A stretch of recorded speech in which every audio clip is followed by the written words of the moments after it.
Hey guys, off-stream Azzapp here, who cannot stream due to a very debilitating migraine, but at the very least I finally put this video together for you. It took me a really long time to get all of these clips and put this together neatly, but I present to you the 10 levels of Vel'Koz geometry.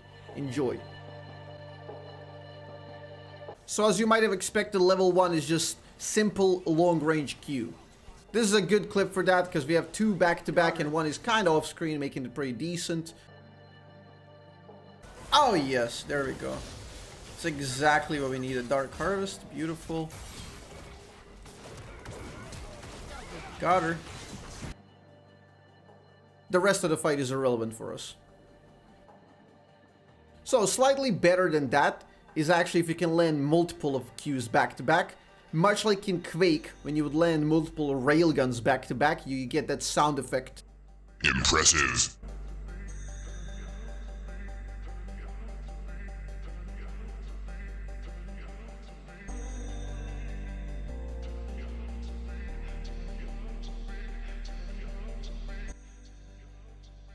There is no better feeling, and in fact this video has no less than 5 back-to-back Qs, and the last one being pretty much blind.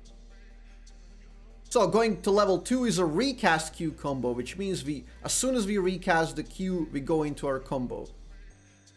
This one in the bot lane is a slightly drawn out combo, which is just manipulation of enemy movement into the combo. This next one is a bit more snappy and clean, so as soon as you recast the Q, you press R, and that is the combo. Man, this is your lives. Level 3 is a favorite of a lot of Vel'Koz players, and that is the max range QR. QR has a lot of variations. This one is the most simple, just the long range QR. This next one is a bit more difficult, which would be a QR onto Dragon, timing the damage perfectly. Denying the soul, getting the bounty. No biggie. Even better than that is if you can actually predict the enemy flash and get that out of the way as well. Bonus QR time. You got him. Recton being very sus. QR combo. What? This is an oldie right here. People who watched my channel for a long time, they are familiar with the Shepherd Q combo.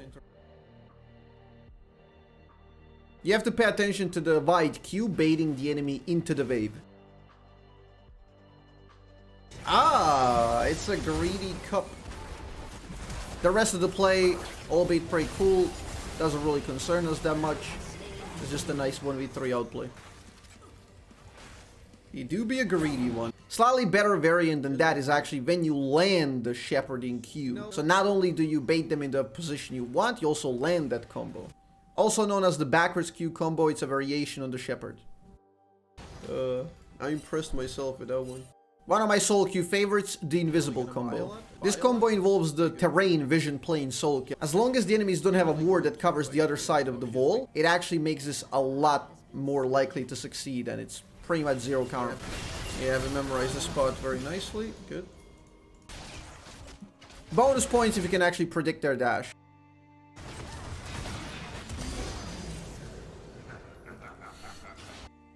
Level 6 is all about the map geometry, the enemy geometry. It revolves around reading enemies and predicting what they will do and when. Here we see a very nice Katarina prediction that immediately wins the teamfight from the start.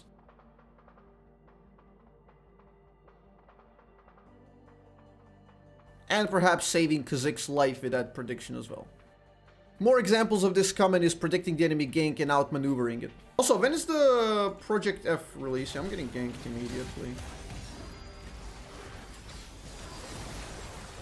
Wow, we're just much better here, guys. King the devil. If I hit him though, he doesn't die to Comet. Because he's gonna speed away and Comet won't kill him. Q is not enough at this stage. Oh, you seriously think you're gonna recall there? Think again. Think again, buddy. This madman even calculated the Comet damage.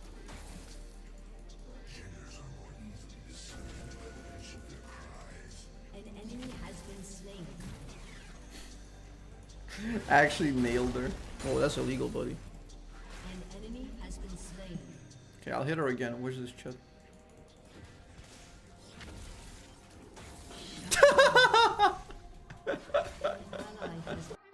Truth be told, this was a bit greedy, but the clip resulting in this, insanely worth it.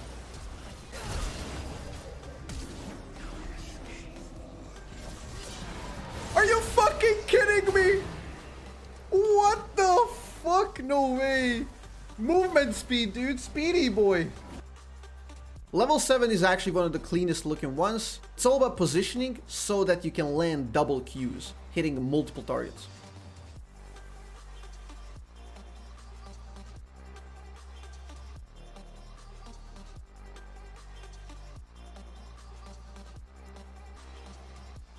That takes decent amount of enemy movement manipulation and good positioning.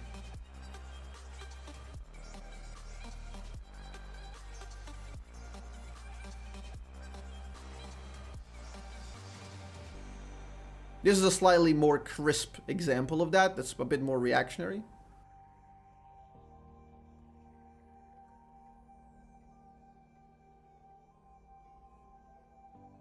Don't skip Pythagoras, kids. And bonus points if you can actually do that on 150 ping to a jumping TF blade off of a minion. He dies. Yep. A bit more difficult than you would expect in level 8 Q Flash. Remember that Azir that actually survived last time? Well, get in the DeLorean, boys. We're fixing that.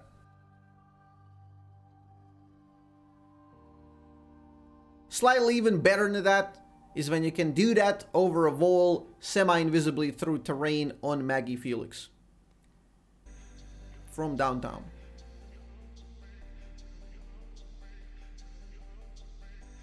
Level 9 is actually deceptively simple, priming combo or high-low. If you are familiar with blackjack card counting, high and low, this is pretty much the same thing. Now I have to overshoot. We have 20 seconds until ult. I have to overshoot this guy.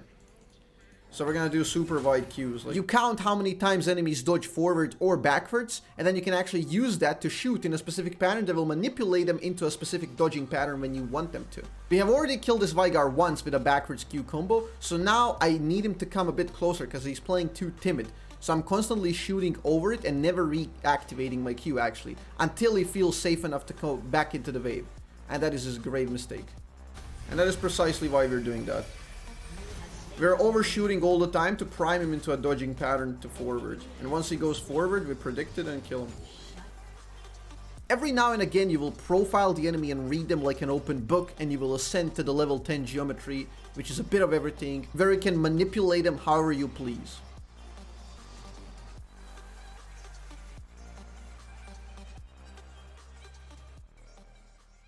Cue the outro music.